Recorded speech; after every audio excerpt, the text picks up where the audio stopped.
Timed out হতে পারতেন Shihab James. নির্ধারিত সময়ের পরে গিয়ে তিনি ব্যাট করার জন্য তৈরি হয়েছেন। বাংলাদেশের অধিনায়ক আজিজুল হাকিম তামিমও তখন ক্রিজেই, যদিও ভারতীয় অধিনায়ক মোহাম্মদ আমান জানিয়ে দেন তিনি আপিল করবেন না। বোনাস উইকেট পাওয়ার সুযোগ নেয়নি ভারত, অবশ্য বোনাস উইকেটটা এক বল আগেই নিয়ে ফেলেছে তারা।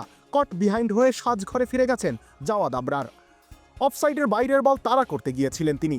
ভারতীয় উইকেটরক্ষক জোরালো আবেদন করেন, আম্পায়ার একটু দেরিতে হলেও ভারতের পক্ষেই রায় দেন। জাওয়াদ তখন ব্যাট হাতে ভয়ঙ্কর হয়ে উঠছিলেন, 2-4 ও 1 ছক্কায় বিশ্রাম করেন।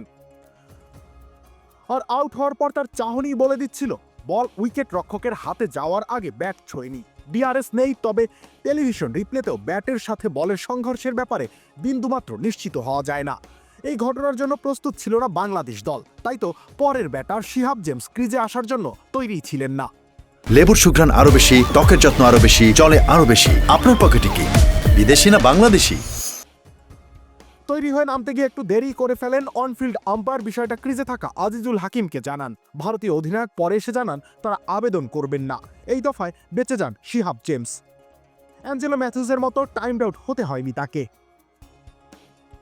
ভারতীয় ধারাভাষ্যকার 2023 বিশ্বকাপের সেই ঘটনার স্মৃতিচারণা করলেন। শামীম আশরাফ চৌধুরী বলেন, আমি জানতাম এই প্রসঙ্গ আসবেই। সেবার লঙ্কান ম্যাথিউসকে এই ফাঁদে ফেলেন সাকিব আল হাসান। সেই ম্যাচ জিতে আইসিসি চ্যাম্পিয়ন্স ট্রফিতে নাম লেখায় বাংলাদেশ। এবার ভারতের অনূর্ধ্ব-19 দল সাকিবের দেখানো পথে হাঁটেনি। রবিউল ইসলাম রনি, খেলা 71।